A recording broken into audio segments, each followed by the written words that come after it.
We are honored to welcome Gina Mccarthy, the first White House National Climate Advisor.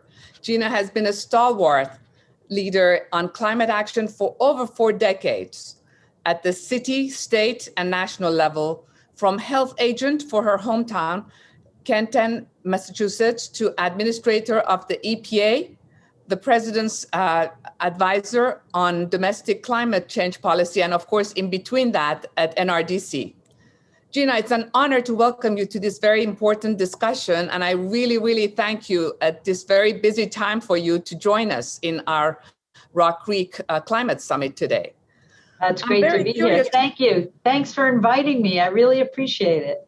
Thank you, Gina. And I'm really, really excited to hear from you because you are the first in this White House National Climate Advisor role. Can you tell us a little bit more about what you're focusing on today and what you're spending time on?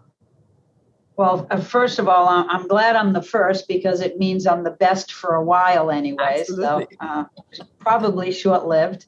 Really the whole idea that President Biden had when he created this position was to oversee a whole of government approach to climate.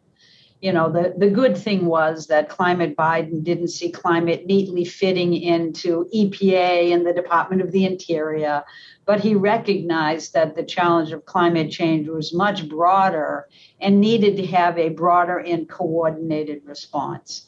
And so this is all about making good on his vision that we have to think about climate in every decision we make. And similarly, we have to look at issues of equity and jobs and growing the economy, and that there is no conflict or tension between those issues. If you think about them, every time that an agency is making a decision. So we oversee a climate cabinet, if you will. It's a task force that has 36 agencies. And we actually see the principals at these meetings, and we have small working groups. And what we try to do is make sure that we're connecting dots that haven't been connected before, so that climate is a fundamental consideration in how the United States thinks about itself and its future moving forward. One thing you just said, I think, seems very important, which is economic growth is very consistent with a thriving climate policy. And I was wondering if you could tell us a little bit more specifically on how you see jobs getting generated, because we have had the problems with unemployment in our country. Obviously, things are starting to step up thanks to President Biden and your team. But there is a lot of dislocation, obviously, that is going to happen with this climate shift. So what are your plans on the job front? Yeah, it's a really good question, and mainly it's something that we've thought about a lot because it's fundamental at this point in time. You can't ask people who have just been locked in a home for a year to a year and a half, and many have lost their jobs. Many of folks are at the verge of being evicted. We have kids that haven't gone to school. Many of them don't have the remote learning capability or the broadband to fix it and to continue to be active in learning. And so it's an incredibly challenging time. And so the way in which President Biden has been thinking of this and including climate in the dialogue is that the shift to clean energy can actually open huge opportunities for job growth. And climate shouldn't just be considered a challenge. It should be looked at as an opportunity for the United States to recapture our clean energy economy and win the 21st century. So we are turning this on its normal planetary head. And instead, we're thinking about what do people need? Where are they now? What do they need to move forward and feel hopeful and good about themselves? So this is all a strategy to look at how we fundamentally grow jobs in a way that's going to invest in our climate future. And if you do that, you will see that the president actually has been able to regrow about 3 million jobs that have been lost, which is a significant and frankly more than any president has ever achieved in this period of time. But more importantly, it's given us an ability to look at the clean energy economy differently and to think about how we, I'll give you probably the most well thought through example is the electric vehicle example. Is how do we start realizing that electric vehicles are our future? How do we get back not just the ability to grow electric vehicles and advance the infrastructure for charging stations, but even more importantly, how do we start manufacturing the batteries here? How do we make sure that our United Auto Workers see this as an opportunity for them and not a job loss opportunity? And then how do we look at counting those jobs and looking at distributed energy generation with the same view? You know, there is a wealth of opportunity, and really, this entire framing is recognizing that the challenge of climate change is real. People aren't questioning that anymore. You can't question it with what you can see with your own eyes now. You know, I'm looking out at the sky in Washington, D.C., and I'm looking at the smoke from forest fires out west. I am looking at communities that have stopped building homes in Utah because they don't have enough water to bring to those homes. We are looking at heat that's killed a couple of hundred people in Oregon alone over the course of a few weeks. So we have real problems. People see it, but they don't want the problems called out as much as they want the solutions to those problems to actually benefit them at their kitchen table. So we're going to stop talking about climate as a planetary problem and recognize that it's a human issue. It's a people issue. And we have to show that as we're bouncing back to strengthen our economy, that clean energy can be a foundation of that, and it can actually do well more than grow jobs. It can grow opportunity for people in this country. So we're looking at it in a couple of ways. On electric vehicles, we're working with the UAW so they understand that, yes, in some of their factories, it may not take as many people to assemble the parts of an electric vehicle, but it will take a lot more people to manufacture the batteries and to actually bring back the entire supply chain. The same for solar.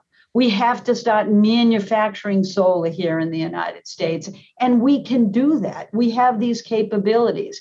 We're looking at green hydrogen to reinvigorate the manufacturing sector and look at hubs of opportunity there. And on your issue of the job transition, you know, you're absolutely right to raise this. And it was one of the first issues that we really had to face as a group. We had to get, you know, our cabinet members together to say, okay, we have to recognize that we have pretty much lost most of our coal capacity. So we have coal country that is now struggling. So how do we deal with that? Do we pretend it didn't happen? Do we pretend that we don't want to make the shift away from coal and into cleaner fuels and look at opportunities in the interim for CCS and other things? We don't want to bury these things. We're raising them up. So we actually pulled together a working group that had the Department of the Interior, the Department of Labor. It had a climate office working this. It had EPA and other agencies together, the Department of the Interior. We identified where those transitions are likely happen. And there'll soon be an announcement of a multi-million-dollar effort beyond what we've already done, which was multi-millions, to actually make sure that we can retrain people or reignite jobs in these communities by closing out those abandoned coal mines, which I just visited actually in Pennsylvania. Deb Haaland, the secretary at the Department of the Interior, and myself, we went out and visited a whole bunch of coal mines that are now being repurposed, some for floodplains, some for recreation opportunities.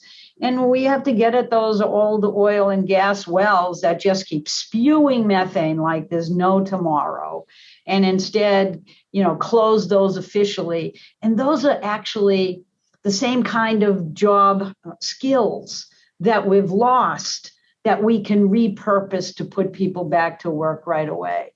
So this is, this is not looking at this as a single dimension, because people don't live like that.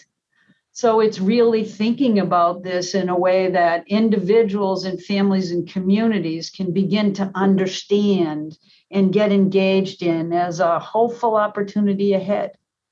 I think you've been writing about this and basically living this, because you look at the health aspects, you look at the economic aspects, you've looked at the job aspects of this for your entire career in all the different things you've done.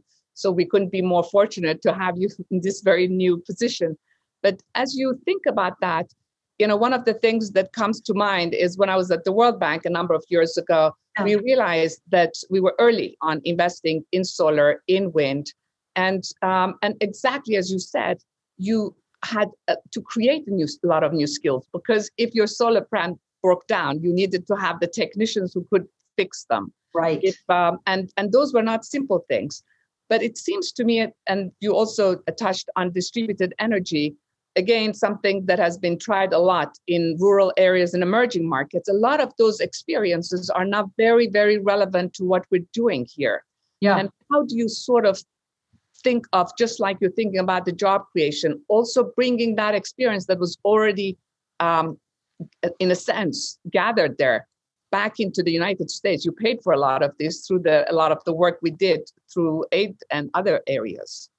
Yeah, I think we feel like there's real opportunity to grab back supply chains, and that we do have a lot of skills that would allow that to happen.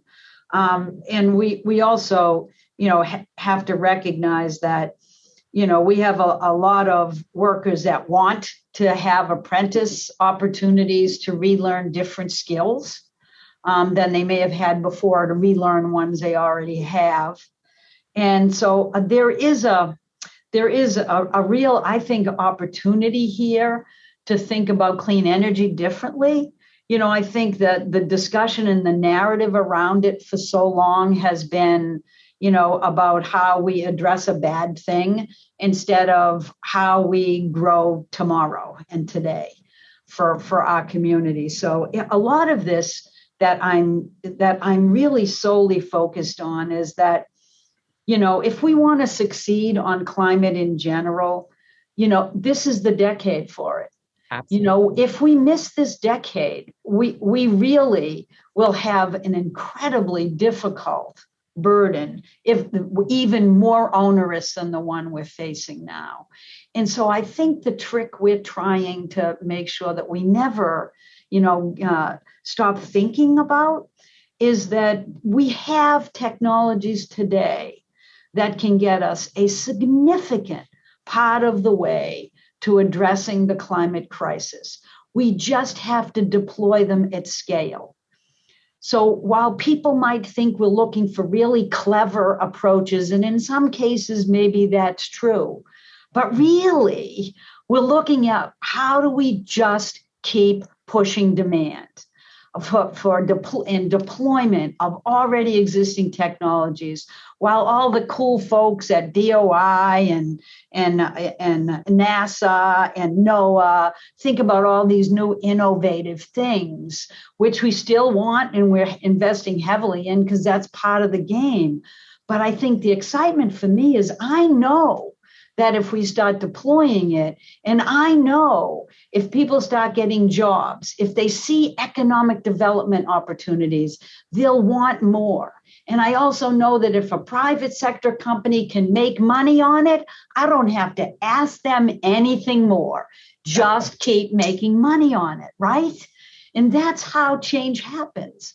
And so I'm a really big believer in capitalism. I think our job is to get the wheels greased, to get things moving in a direction, to send what we all value, to talk about what we need, and then let the private sector figure out the best way to put that on steroids, And so I just think I don't want to lose that. So we are talking about apprenticeship jobs. We're also talking about the Civilian Climate Corps as a big opportunity to get young people engaged here. But we're also talking about making sure that the jobs we're creating, and this goes for distributed generation as well, really need to be, jobs with a living wage, jobs that are highly compensated.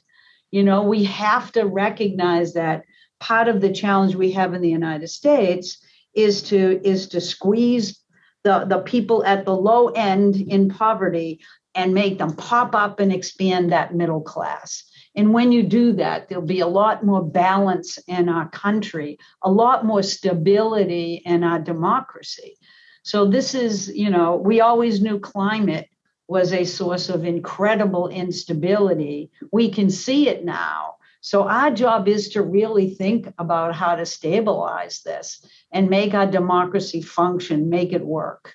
And that's what we're trying to do. And I think for the most part, we're succeeding. But as you know, there's a lot of political divisions that come to play here. And so that's why I double down in making sure that I'm talking about people and what they need, not what political parties want to chat about. And as you say, the topic of our summit, in fact, is from crisis to opportunities, and climate, which is a crisis, as you have very well, talked about, even the problems out of our doors and windows today, wherever we're sitting here, Europe or emerging markets, in third drought in Africa, affecting farmers. It really is something that's affecting everyone. But then, what are the opportunities, as you said? And I think going back to the opportunities, we had Senator Markey this morning, and we talked a lot, for example, in Massachusetts, which you know well, talking about some of the wind projects there and how that not only just creates the job opportunities, but economic opportunities. And it seems to me, as an economist, again, that the economic part of this is going to be so critical, and you've been talking about that. But how do we, again, leverage that partnership between private sector and public sector? I know you've been talking to both. Yes. But sort of as a leader, someone who can talk on both sides, why is it that shareholders are trying to push for the sorts of things that shareholders are, and the next generation and young people that you alluded to with the new corp that hopefully get together really want sustainable investing and want sustainable economy to live in? How do you marry that with business people who also want to generate returns and see the opportunities, and this political force that is almost like holding us back? So that maybe we can get the private sector a little bit more interested. We can get the next generation, which is already interested, but the politicians are behind instead of ahead. Well, one of the reasons why I think that this strange little marriage among all can happen is because of things like the wind farm that I was with Senator Markey to celebrate in New Bedford.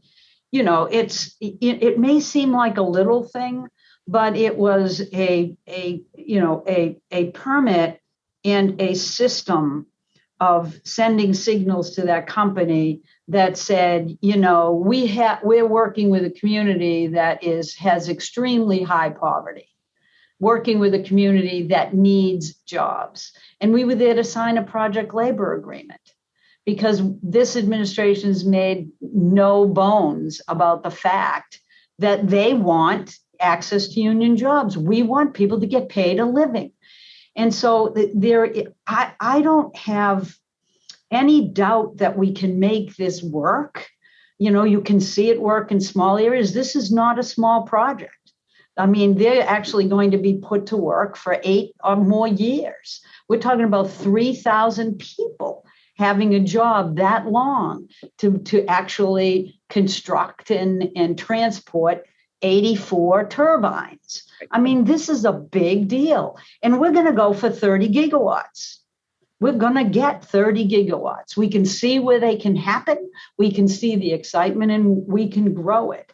And so one of the reasons why I think this will work, and this is just a nod to WRI's new climate federalism, which I know you folks have already or will be talking about, is if there's any lesson that we learned over the past 4 years before President Biden came into office, was that we have to work with states and cities.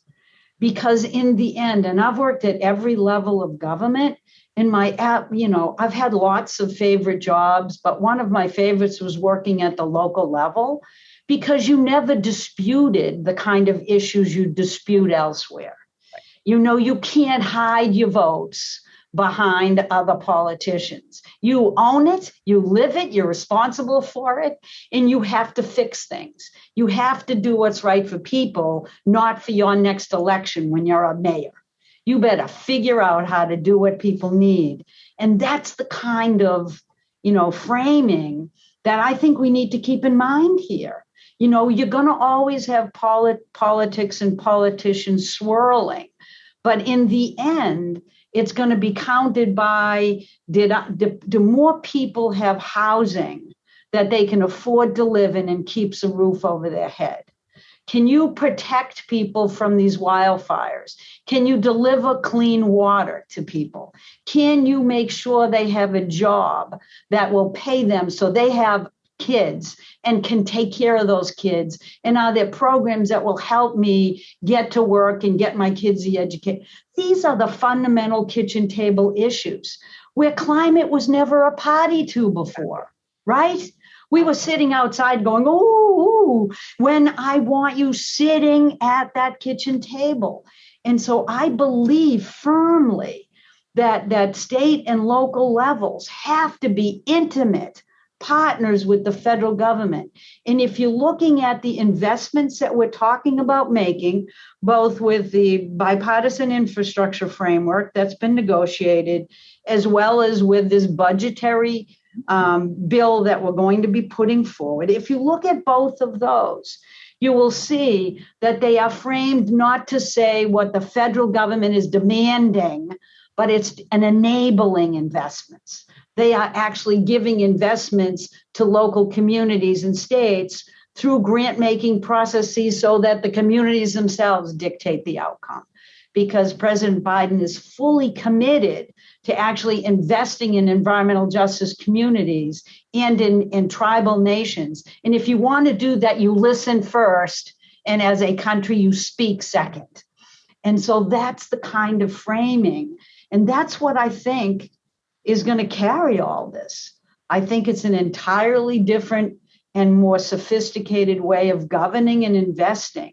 And it will be much less susceptible to any change in administration, because once you embed this, people want it, they're going to demand more. And then when you do that, the private sector gets the signal and they'll start investing in a way that continues to support this. So I know that I give you long answers, and I'm sorry for that, but it's an exciting moment in time. And one of the things I just wanted to hit on was your point about shareholders. And I think, and I am not an economist, as you probably already have figured out. And also I have people calling me that shouldn't be calling me. So sorry about that. No problem. But one of the things I have come to realize is some of the opportunities I think that shareholders have had in the past to try to really be leaders in helping to guide how businesses do business. Businesses have gotten so large that shareholders don't seem to have that intimate relationship anymore. And I think one of the things we're seeing is a change in that relationship.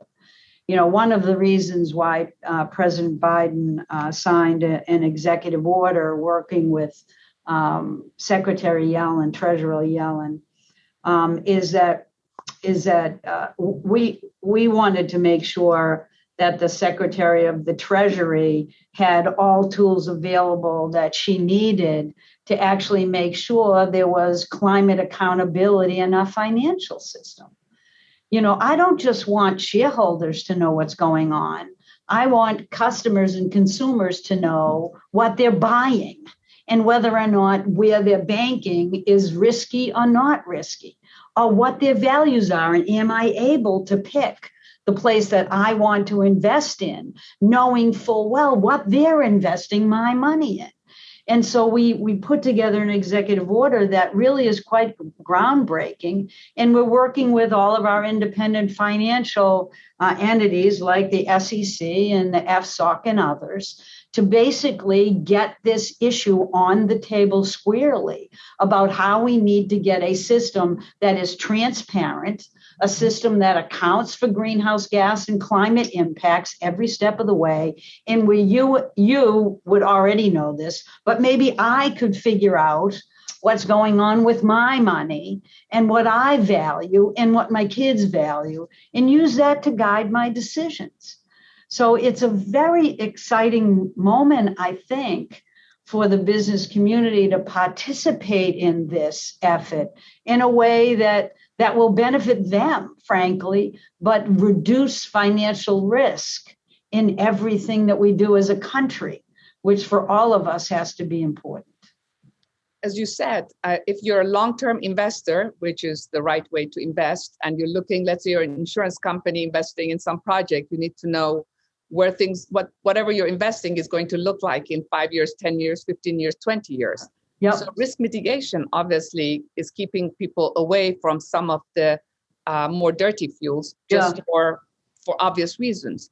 And going back to your point about the SEC, I'm just curious because we've been obviously, like many others, in touch with the ask of the SEC to give ideas, and I think Gary Gensler is the perfect person there to be thinking about sort of I think we expect something to come up in early fall in October time with requiring that more transparency. But part of it is transparency.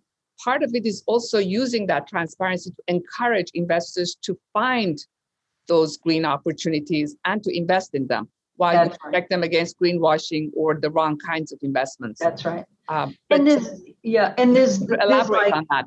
Yeah, and there's hundreds of companies that have already done this and that really are providing a lot of the momentum to get everybody on board.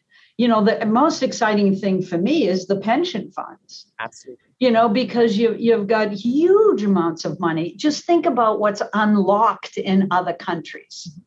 That those pension funds in some other countries are being used to underpin sweeping climate efforts moving forward because they know and they're sending all the right signals about where jobs need to be grown and where businesses will be successful. We just have to get in front of this instead of being the last one at the party. Absolutely. I just can't imagine that pensions from teachers, if they knew where it was going, wouldn't they want to do it in a way that protected the future of their students and their own children? Of course they would. And I think the marriage here is that we need to make sure that those are good jobs and thriving businesses that are moving forward with clean energy. And if you do that, there's no sacrifice here. It's just breaking through with others that may want to maintain the status quo for their own other benefits. And I get that, but they'll in the end lose. You're so right, because as you said, outside of the United States, a number of people are starting to have an implicit carbon cost, or, assume that $30 to $40 cost per ton of, carbon without there being an explicit tax yet.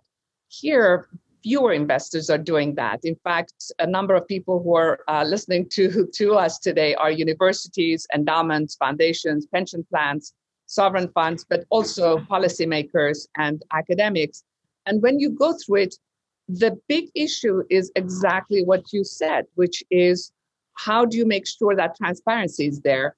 And the second part I'd love for you to comment on, one is transparency. The second part is how do you find those projects? Because let's say in our daily job, again, because of our history, we have been able to find projects, whether they be in Georgia or Alabama, that are looking at creating new solar power generation at the same time as creating new jobs. And by the way, putting some of this in blighted agriculture areas that nobody but wants. In emerging markets, very similar opportunities.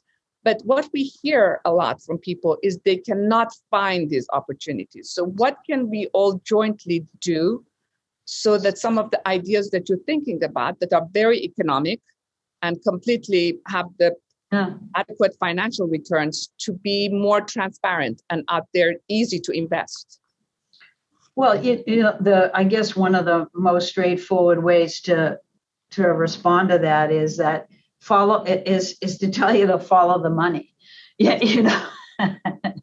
and part of the reason really to encourage big investment now is not just because the infrastructure is deteriorating. It's about recognizing that rebuilding that infrastructure the way it used to be is a fool's errand. Right. You have to look at building with resilience in mind at this point, and with the newest technologies and opportunities in mind. And so one of the things that is on the table and has been discussed, and I'm not giving out any secrets here, is that we are pushing very hard for significant tax credit opportunities that expand more than a couple years. We need to have a solid signal sent to the private sector that clean energy is going to be the winner here. We need to have it in our manufacturing sectors, and we need to have it in our transmission. We need to look at how the federal government can step up and take over some of this grid work so that we can attract the kind of investments we want.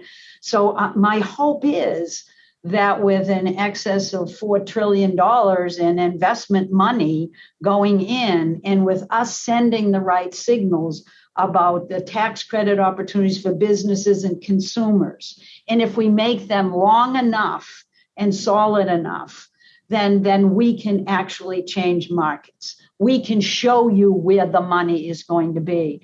But also, and I would be negligent as a recovering administrator from EPA, if I didn't mention the fact that we're going to do rules.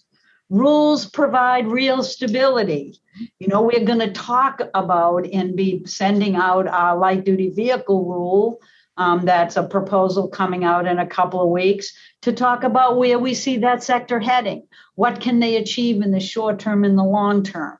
So these are ways in which I think government at the federal level is not just able to do this, but required to do this. We're supposed to look at where the world is heading and how do we head it in a way that's safer and healthier and more sustainable for everybody. And that's so you're going to see, I think, a wealth of signals sent in a short period of time on where the money's going to go, which should send red flags to everybody like a little bull. Okay, all you business people, here I'm waving this little flag, you go for me, right? That's the easiest way that I think of to tell people about where these projects are, where these investments are going to go. And lastly, the other thing I would mention is we talked about this a little bit, and I know that the new climate federalism thinks about this as well. Absolutely. Is that if we have the engagement that we want to have with local communities and with states, then we can get over some of the hurdles, the NIMBY kind of hurdles that people have been worried about before, and provide a level of certainty that what is being proposed is a worthy investment because it's going to make it to the finish line. And so this is all about building financial stability around a clean energy economy. You talked a little bit earlier about green hydrogen. You've talked about innovations. Yes. And one of the questions that I got from just now from the audience is there is a lot of conversation about hydrogen, and what is going on in Europe, for example, is to use some of the old natural gas facilities to be used for the green hydrogen.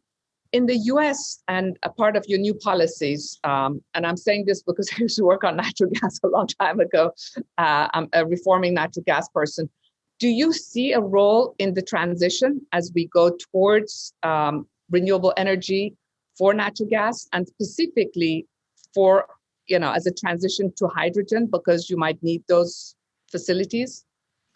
Well, I mean, clearly natural gas has been the clear winner and has been one of the main reasons why coal is in such short supply.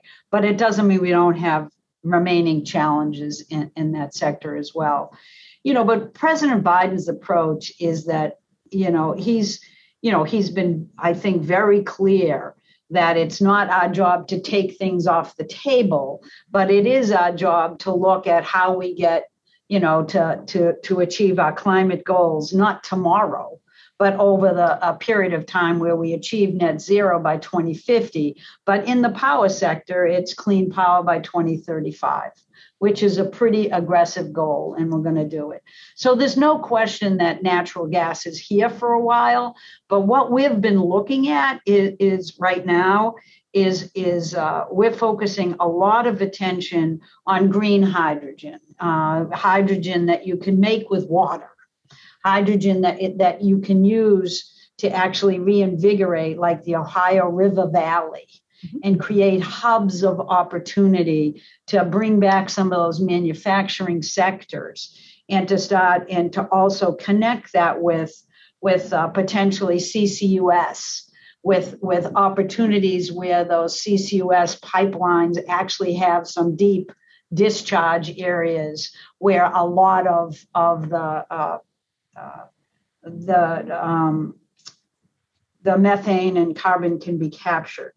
And so I do think there's going to be all kinds of opportunities there. This is an area where a lot of big philanthropy is looking, is how do I support these types of large, industrial systems so that we can make progress moving forward. That's never going to be the end answer, but it is a transition, and I'm not taking anything off the table in terms of our ability to make that transition in a way that's going to and be consistent with the kind of growth we're looking for in job opportunities.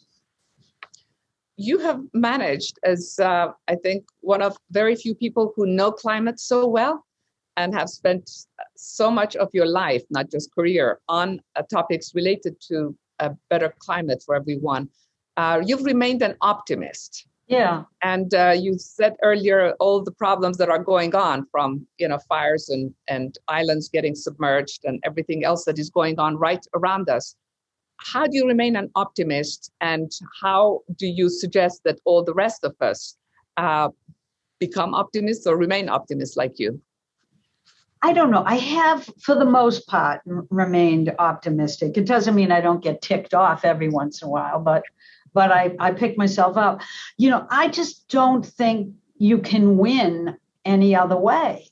I don't know about you, but there are people in my life who do nothing but complain. I do everything humanly possible to never hang out with them, right? Because they're boring. They're depressing. Life is challenging. I want to be able to look at where I've worked for the most part in government my whole life. My job has always been to be the world's worst bureaucrat. I don't mind my own business because I look at what everything needs, and I start, I can remember Secretary Vilsack saying, Gina, that's my business, not yours. And I'm like, well, it's mine too. And we just would bat heads and go, how do we do it? You know what I mean? I just think we need to cut through and show that government works for people, and show that we can get more than one thing at one time. And the excitement is, for the work that I'm doing now with all these agencies, is people aren't running away. They're like going, well, this is really cool. We've got resilience task forces now, and we've got work going on in this job transition where you have 5 agencies that never thought they had anything in common, hanging out together and feeling better about the work they do. So, I kind of want to be the person, not that's unrealistic, but the person that reminds people that we don't have choices here about losing. There's no second choice here. Right. In that we can just understand the challenges we're facing and turn those into opportunities. And that's the only way you're going to get enough people excited rather than sticking their heads in the ground and wondering what tomorrow looks like. I don't wonder what it looks like. I just want it to shape up well, and I'll do everything I can to make that happen. And so I just want to have fun. I want to feel good about this. I want to know that it's a big struggle, and I want to get as many human beings excited about the answers rather than dwelling on the question. I think that's such a good attitude to have in everything, but particularly, obviously, on the topic at hand. And one last question I just wanted to talk to you about is you've written just a couple of days ago your piece on the path to achieving Justice 40. And that is such a huge topic for us here at RockCreek, but also really for all of us in the country. Could you just let us know a little bit, you touched on it a little bit earlier, but anything else that you would like to share on Justice 40? Yeah. I think, when President Biden was campaigning, he made a promise that we translated into a real commitment. And it was a promise to make sure that at least 40% of the benefits of all these investments have to accrue to environmental justice communities, because it's essential. It has to be done. He knew that there were areas that systemically had never gotten the investment. And we can look at it in the federal government system. We can look at where money goes. And he just didn't want to tolerate that anymore, because he knows that addressing justice and equity is fundamental to the health, not just of our economy, but our country and our democracy. We are here to lift people up, not leave anybody, a community or a worker, behind. And so the whole Justice 40 is about identifying the communities that have been disinvested in, the communities that we know are Black and Brown, Indigenous, tribal communities. And how do we make sure that every step of the way, investments are being done in a way that lifts those communities up, that makes them first in line, not last in line. And so the Justice 40 is an attempt to articulate the kind of things you'd look at to identify an environmental justice community. It talks about 20 of the big programs where we can already take a look at that and see how we would, instead of doing it business as usual, think about the business of today. Right. The kind of values we want to express. And we're going to redesign those programs to make sure that investment opportunities go to those communities that need it best, and so need it the most. And to me, it's going back to the roots of our country. We have unfinished business. And President Biden knows it. Both he and I were born around the time the country was. No, just kidding. We're not that old. But we've been around a while. We know that we can do better. And we know, frankly, right now that we have to do better. And that's what this is all about. Well, I can't thank you enough. And really, really appreciate your taking the time, and look forward to future conversations. Well, I just want to tell you how excited I am about you and all of these women investors. I couldn't be more excited. It's the reason why I'm here. I always tell everybody that climate change is really a result of man-made emissions, which is why women need to rule the world.